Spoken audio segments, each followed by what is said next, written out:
My sister announced at family dinner that I wasn't welcome at her luxury Bali wedding despite me paying $47,000 for it because I ruined the vibe by mentioning costs.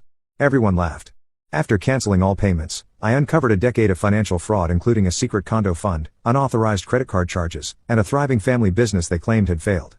The crystal glasses clinked as my sister, Avery, raised her champagne flute. Her diamond tennis bracelet, the one I'd bought her for Christmas, caught the light as she commanded everyone's attention. My entire extended family sat around the mahogany dining table in my parents' home. The home whose mortgage I'd been quietly paying for the last 7 years. I have an announcement about my wedding. Avery's voice rang with that practiced enthusiasm she'd perfected for her Instagram followers. As you all know, Julian and I are having our dream ceremony in Bali this summer. She paused dramatically, her eyes briefly meeting mine before darting away. Unfortunately, I've decided that Thorn won't be joining us. The room fell silent. 20 pairs of eyes shifted uncomfortably between us. It's just the vibe we're going for is positive energy only. She continued. Her voice dripping with false concern. And Thorn has been so negative lately, always talking about budgets and costs. It would ruin the special atmosphere we're creating. Then came the laughter, awkward, forced chuckles rippling around the table. My Uncle Bob looked down at his plate. Cousin Meredith suddenly found her napkin fascinating. My mother studied her wine glass while my father cleared his throat and said nothing. Not one word in my defense. I set my fork down gently, wiped my mouth with a cloth napkin, and smiled. Not the warm smile I'd given when handing Avery the check for her venue deposit last month. A different smile, entirely cold, composed, final. Well, I said, my voice steady despite the thundering in my chest. If I'm not welcome at the wedding, then neither is my money. Consider all financial support withdrawn effective immediately. The laughter died instantly. Avery's perfect features contorted in shock. I stood up, placed my napkin beside my half-eaten salmon, and walked out. Behind me, chaos erupted. Avery's shrill protests, my mother's placating murmurs, my father's sudden belated calls of my name. I didn't look back. Since our father's business collapsed a decade ago, I'd been the family's financial backbone. While Avery pursued her influencer dreams and collected accolades, I collected bills and responsibilities. She was the golden child, beautiful, charismatic, the family's shining star.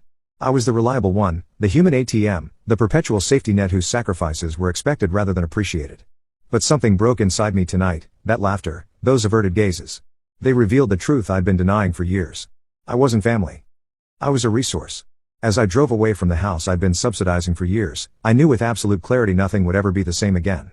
The drive home from my parents' house took me past the abandoned building that once housed Caldwell Architectural Solutions. The faded sign still hung crookedly above the entrance. A ghost of my father's former pride. I remember the day it all came crashing down 10 years ago. Dad sitting at our kitchen table, head in his hands. The foreclosure notice spread before him like a death sentence. We're going to lose everything, he'd whispered. I was 24 then, barely a year into my first real job at the investment firm. The starting salary had felt enormous to me after years of student poverty, enough for a modest apartment and the beginnings of a retirement account. That night, I emptied my savings and handed it to my father. It's just temporary, he assured me, just until we get back on our feet. My acceptance letter to Columbia's MBA program sat on my dresser that night. By morning, I had composed my deferral request. By the following week, I had canceled my summer backpacking trip through Europe, the one I'd planned since undergrad. The $3,000 non-refundable deposit vanished along with my dreams of seeing the Amalfi Coast. While I was calculating how to cover our family's expenses on my entry-level salary, Avery was posting Instagram stories from her semester abroad in Barcelona, living my best life. She captioned photos of sunset yacht parties and champagne brunches. The program cost $20,000 above her regular tuition, money that came from my first year-end bonus. When she returned, I helped her secure an internship at a prestigious marketing firm. Prestigious because I paid them $5,000 to hire her. Networking is everything, she'd say smugly at family dinners. While I sat silently calculating how many extra hours I'd need to work to cover next month's mortgage, that mortgage, $2,800 monthly for the colonial-style house my parents refused to downsize from, has been automatically deducted from my account for 7 years. Just like the $1,500 monthly emergency fund I've provided Avery since her graduation. The same fund that finances her designer wardrobe and luxury vacations, all meticulously documented on her social media as evidence of her entrepreneurial success. You know how fragile your father's pride is. My mother would whisper when I questioned these arrangements. And Avery's just finding her way. You've always been the strong one, Thorn. The responsible one. The responsible one. The one not invited to Avery's spontaneous birthday weekend in Miami because I wouldn't be any fun. The one who received the family Christmas photo taken during a ski trip I wasn't told about because you're always working anyway. The one who sent gifts from afar while they celebrated Thanksgiving in Vail. A trip I financed but wasn't welcome to join. Each exclusion stung, yet I continued writing checks. Each time my resentment grew, I swallowed it down with reminders of family loyalty. Each time I considered cutting them off, guilt would overwhelm me. What kind of son lets his parents lose their home? What kind of brother denies his sister opportunities? But tonight, watching Avery casually discard me while wearing the bracelet I'd sacrificed for, I finally saw the truth. I hadn't been supporting my family. I'd been enabling their exploitation of me, and I had no one to blame but myself. Morning light filtered through my kitchen blinds as I stared at my laptop screen. A cup of coffee growing cold beside me. My banking app displayed a recent transaction. $15,000 to Bali beachfront villas, the non-refundable deposit for Avery's wedding venue. The payment had cleared just 3 days before she announced I wasn't welcome at the event. I opened a new spreadsheet and began typing. First-class round-trip tickets for my parents, $12,400. The world-renowned photography team Avery insisted upon, $8,500. The wedding planner's retainer, $5,000. With methodical precision I documented every wedding expense I'd already covered, $47,300 in total. My hands trembled slightly, not from sadness but from a growing unfamiliar anger. I took a deep breath and created a new tab in the spreadsheet. Family expenses. I labeled it. For the next 3 hours, I combed through 10 years of bank statements and credit card bills. Each entry was a memory, a sacrifice. Avery's student loans, Dad's medical bills after his heart scare, Mom's essential kitchen renovation, the family vacation to Hawaii where I paid for everyone but couldn't attend because someone needed to work, the monthly transfers to each of their accounts. When I finally totaled the column, I sat back stunned. $328,476. Enough for a down payment on a house in my dream neighborhood. Enough to have started my own business, enough to have lived the life I'd put on hold. My phone buzzed with a text from my mother. Avery's upset. Can you call her? She still needs the money for the wedding. As I stared at the message, an email notification appeared, a mortgage newsletter. Curious, I clicked on it wondering why I was receiving this when I rented my apartment. The email congratulated a Caldwell on pre-approval for a luxury condo in the city's most exclusive high-rise. My sister didn't have a mortgage. She lived in a rental, supposedly struggling to make it as an influencer unless 3 phone calls later I had confirmation. Avery had been approved for a $1,200,000 condo purchase. The down payment, $2.40, was coming from her savings. The same sister who needed my help covering her rent just last month somehow had nearly $250,000 in savings. For a moment, I considered calling her. Perhaps there was an explanation. Perhaps this was all a misunderstanding. Then I remembered the laughter at the dinner table, the averted gazes, the years of taking and taking while I gave and gave. Something shifted inside me. My hands stopped shaking. My vision cleared. My heartbeat steadied to a cold, determined rhythm. I saved the spreadsheet and titled it, The Price of Loyalty. XLSX. I wouldn't just withdraw my financial support for the wedding. No. That wasn't enough anymore. It was time for the entire family to see exactly who had been supporting whom and exactly who had been lying all along. I picked up my phone and began composing a group email. The venue coordinator's voice carried a note of confusion. Mr. Caldwell, are you certain you want to cancel? The deposit is non-refundable, as you know. I'm aware, I replied. My voice steady as I stared at the spreadsheet still open on my laptop. Please email confirmation of the cancellation for my records. I worked through my list methodically. The caterer, the travel agent, the wedding planner. With each call, I felt a strange calm settling over me. This wasn't about revenge. It was about reclaiming control, about finally saying no. We're very sorry to lose your business, said the travel agent as she canceled the first-class tickets. The airline will issue a refund minus the cancellation fee to the original payment method. Thank you, I replied, checking another item off my list. As I reviewed my credit card statements to ensure I hadn't missed any wedding expenses, something caught my eye. A charge for $1,200 at Nordstrom from last Tuesday. A day I'd spent entirely at the office. I scrolled further. Charges from Sephora Soul Cycle, a weekend at the Ritz-Carlton in Santa Barbara. None were mine. My stomach tightened as I pulled up the last 6 months of statements. The pattern was unmistakable. Small charges at first, $50 here, $100 there, growing bolder over time. Last month alone totaled over $4,000 in unauthorized purchases. I remembered now. 6 months ago, Avery had asked to use my card for an emergency when hers was inexplicably declined at a gas station. I'd given her the number without hesitation. She must have saved it. My hands hovered over my phone. One call to the credit card company and this would become a fraud investigation. My sister could face real consequences. Criminal charges. The thought made me pause. Was I ready to go that far? Then I remembered her voice at dinner. It's not like he'd even enjoy being there. The casual dismissal after years of support. The secret condo fund while I paid her rent. I dialed the number.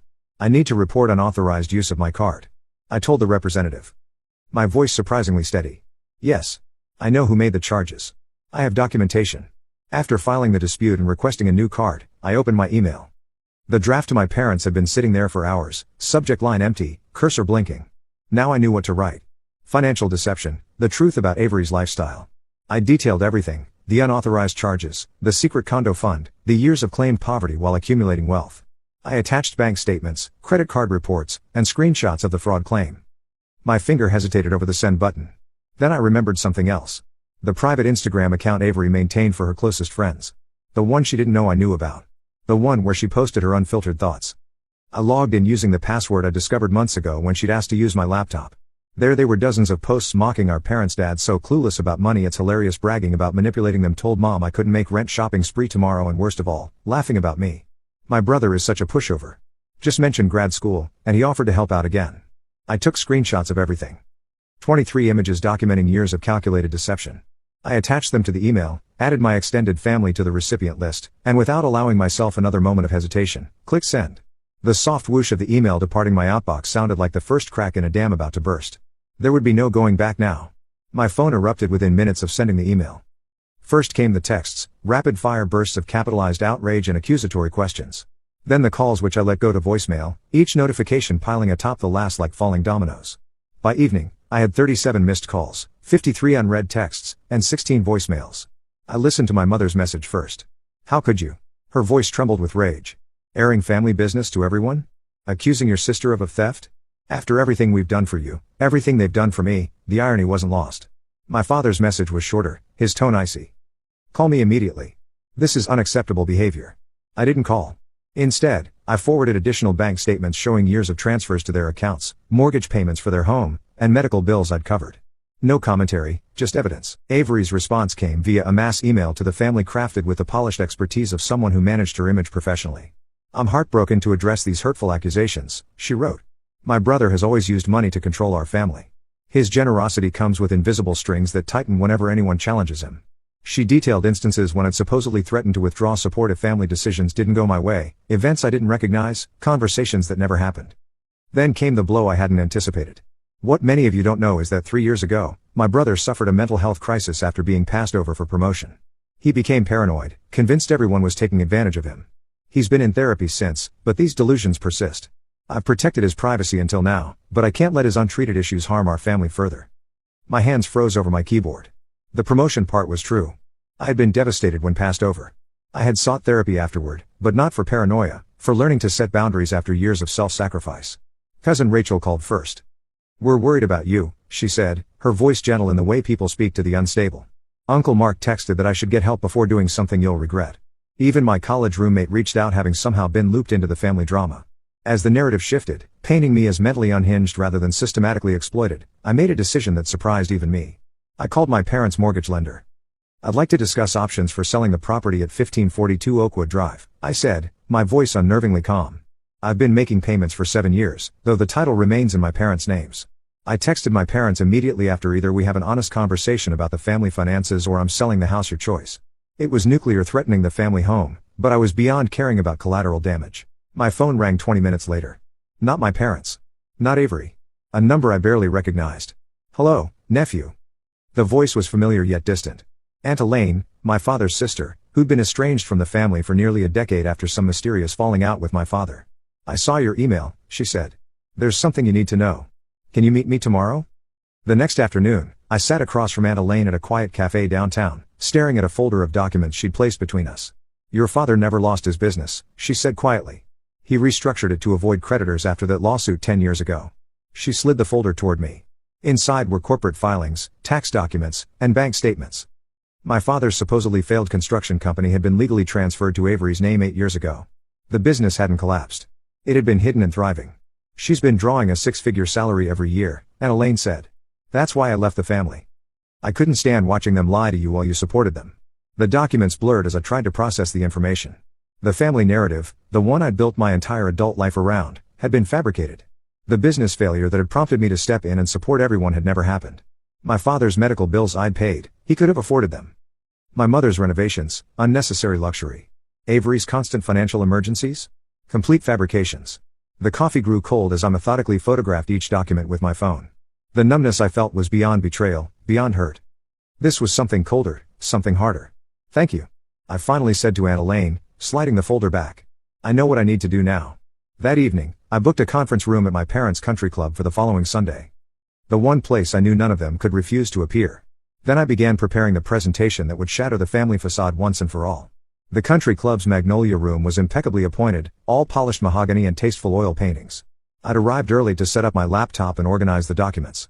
The irony wasn't lost on me that my parents had maintained their membership here even during their supposed financial hardship. When they arrived, my mother embraced me stiffly. "We're glad you've come to your senses," she whispered. My father nodded curtly, maintaining his distance. Avery entered last, her expression a careful mask of wounded dignity. "Thank you for coming." I began once we were seated. I'd chosen the head of the table deliberately, a position my father typically claimed. I wanted us to meet somewhere private but neutral. This dramatic setting wasn't necessary, my father said. "Family matters should stay at home, the home I've been paying for," I replied evenly, then softened my tone. "But you're right. This has all gotten out of hand." I took a deep breath, meeting each of their eyes in turn. "I want to apologize for how I handled things. The mass email was inappropriate. I was hurt and angry, and I reacted poorly." My mother's shoulders relaxed visibly. Avery's expression shifted to cautious triumph. My father nodded, satisfied that the natural order was being restored. "I've had time to reflect," I continued. "And I realized family is what matters most." I opened my laptop, which is why we need to address what's been happening. I turned the screen toward them, displaying the first document, the legal transfer of my father's construction company to Avery. "Anna Lane visited me," I said into the sudden silence. The color drained from my father's face. My mother's hand flew to her throat. Avery went completely still. "That woman has no right to interfere." My father finally managed his voice hoarse. "She showed me everything," I continued, clicking through to display bank statements showing Avery's salary. "The business never failed. You just transferred ownership to avoid the Williams lawsuit settlement. Avery has been drawing over $200,000 annually while I've been covering family expenses." My mother glanced nervously at my father. "Robert, perhaps we should." "This is a gross misrepresentation," my father interrupted. "We restructured to protect the family assets. It was a legitimate business decision, a decision you hid while accepting hundreds of thousands of dollars from me," I replied, my voice steady. "Let's talk about specific transactions. Last year's medical bills, $43 for your cardiac care. You claimed insurance wouldn't cover it. The business couldn't show the kind of expense," he muttered. "And Mom's kitchen renovation? The $85,000 I provided because the house was falling apart?" My mother looked away. "We never explicitly said we couldn't afford it." "And my graduate school tuition?" I asked Avery directly. "The program you never actually attended?" Avery's composure finally cracked. "You don't understand the pressure I've been under." Tears welled in her eyes. "Dad needed someone to take over the business, but I wanted my own career. The money helped me establish myself by lying to me, by taking advantage of me for years. You were always the golden child." She shouted, tears transforming to rage. "Perfect grades, perfect job. You have no idea what it's like living in your shadow, and now you're ruining everything because your feelings are hurt." "This isn't about hurt feelings," I said quietly. "It's about systematic deception." My father leaned forward. "Son, I understand you're upset, but surely we can work something out as a family. No need for dramatics." "I've already consulted with attorneys," I replied, watching their expressions shift. "The unauthorized credit card charges alone constitute fraud. The fake tuition payments could be considered wire fraud. The business restructuring to avoid creditors while maintaining de facto control? That's potentially bankruptcy fraud." The silence that followed was absolute. "You wouldn't," my mother whispered. "I don't want to," I admitted. "But I will if necessary." My father's face had aged 10 years in the past 20 minutes. "What do you want?" I slid a folder across the table. "My terms are simple. First, full repayment of every dollar I've provided under false pretenses. Approximately $487,000 according to my records. Second, a public acknowledgement to the family about the deception. Third, complete financial separation going forward." "This is extortion," my father growled, but without conviction. "This is accountability," I corrected. "You have 48 hours to decide." Avery laughed bitterly. "And if we refuse? Then I'll pursue all legal options available to me." My father and Avery exchanged glances. For a moment I thought they might call my bluff. Then my mother reached for the folder with trembling hands. "We'll need to review the numbers," she said quietly. I stood, gathering my laptop and remaining documents. "I've emailed copies to each of you. The repayment schedule allows for monthly installments over 5 years." My father wouldn't meet my eyes. Avery stared at the table, her earlier bravado evaporated. Only my mother looked up as I prepared to leave. "Was anything real?" I asked her softly. "Any of it?" She opened her mouth then closed it again without speaking. I nodded, understanding the answer. "I'll expect your decision by Friday." The victory I'd anticipated felt hollow as I walked through the country club's ornate lobby.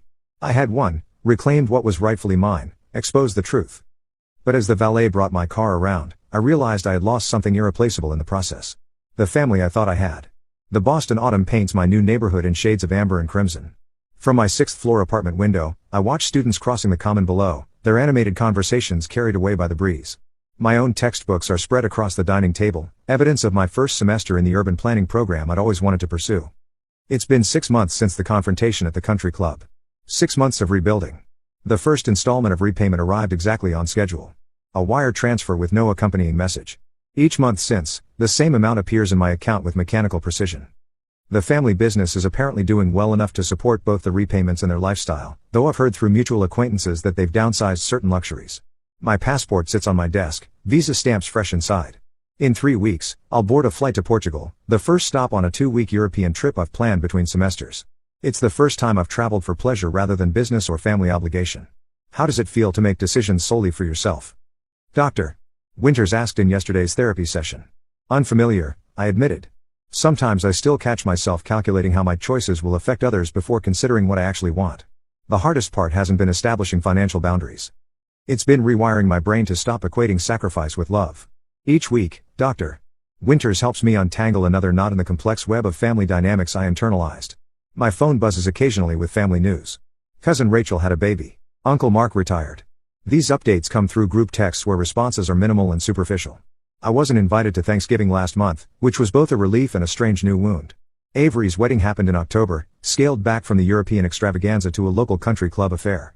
I received an invitation, which surprised me, but declined with a polite note and a modest gift. The photos I saw online showed my parents looking older, more subdued. Avery's smile seemed genuine in some frames, strained in others. Last week, an envelope arrived with my mother's handwriting on it. The first direct communication since the confrontation. Inside was a 3-page letter, handwritten on the stationery she's used for decades.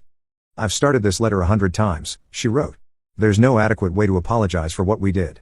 Your father and I became comfortable with deception, telling ourselves we were protecting the family when we were really protecting our pride and lifestyle.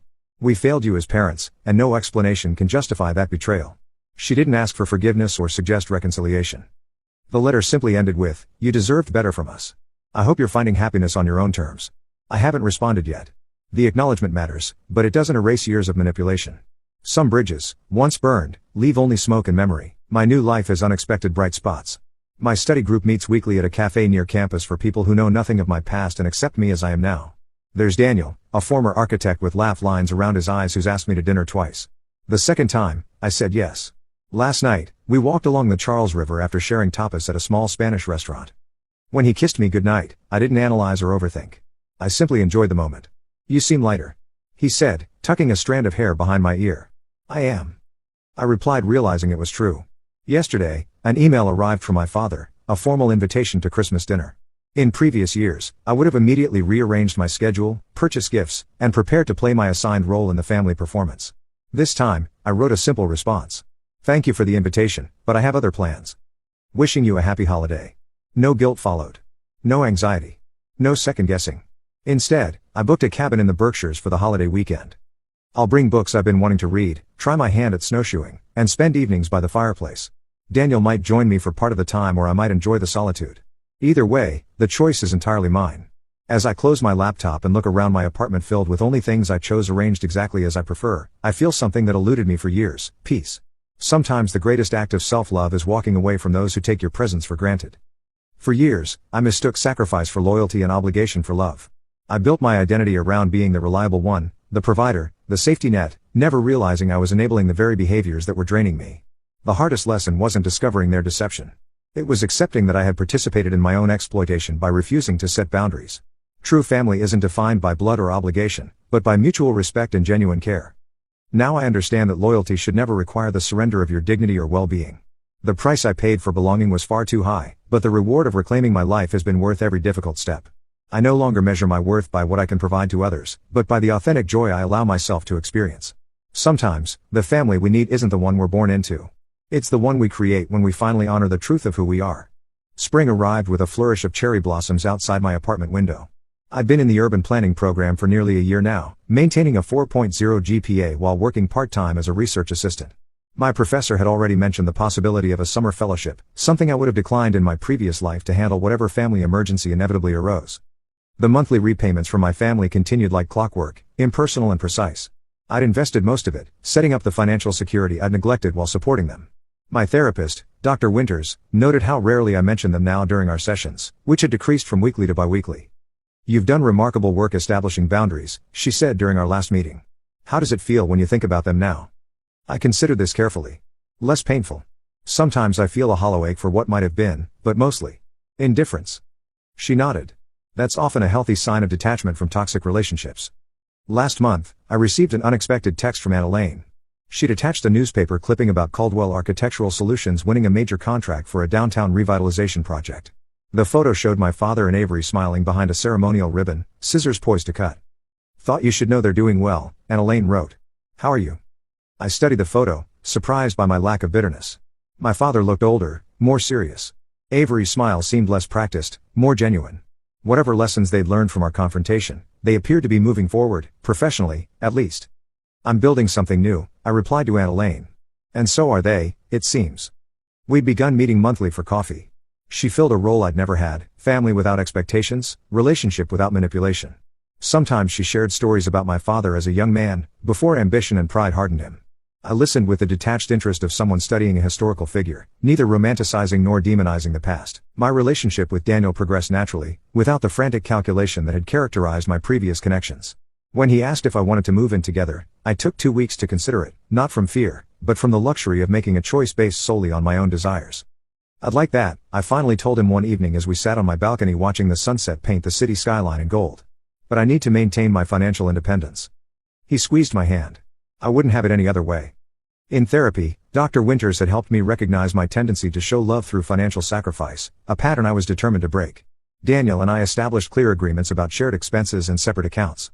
The freedom of being seen and accepted without being needed was revolutionary. Yesterday, I received another envelope with my mother's handwriting. Inside was a birthday card, my 35th, which I'd almost forgotten in the whirlwind of finals and fellowship applications. "I know we have no right to be part of your celebration," she'd written, "but I wanted you to know we're thinking of you." Tucked inside was a small key, the one to my childhood bedroom. A symbolic gesture, returning something that had always been mine. I placed it in my keepsake box without answering.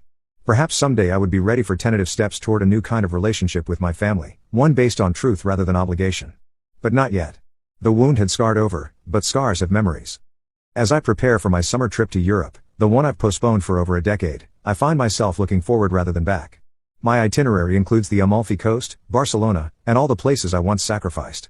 But they're not the same places anymore, and I'm not the same person. Daniel will join me for part of the journey, but I've deliberately scheduled 2 weeks alone. Time to hear my own thoughts without interruption, to learn the difference between solitude and loneliness. "You know," Dr. Winters said in our final session before my trip, "the work you've done goes beyond setting boundaries with your family. You've completely redefined your relationship with yourself." I nodded, understanding what she meant.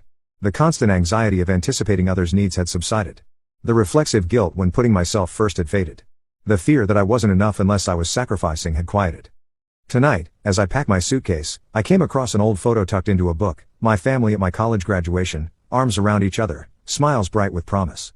I studied their faces, these people I once reorganized my entire existence around. I felt a momentary pang of grief for what never was and never would be, the supportive family of my imagination rather than the exploitative reality. But the grief passed quickly, replaced by something unexpected: gratitude. Without their betrayal, I might never have found the courage to reclaim my life. Without their deception, I might never have learned to trust my own perceptions. Without their rejection, I might never have discovered the joy of choosing myself. I placed the photo back in the book and closed it gently. Some stories don't need happy endings to be valuable. Some journeys matter most for where they lead us, not where they began. As I zip my suitcase closed, I feel that quiet peace again, the one that comes from knowing exactly who you are and what you deserve. It's not forgiveness exactly, nor is it forgetting. It's something more powerful: freedom. Thank you so much for watching this video all the way through. Family can be a place of love or the deepest kind of pain. If you've ever felt mistreated or taken for granted by those closest to you, feel free to share your thoughts in the comments. You never know who else might need to hear your story.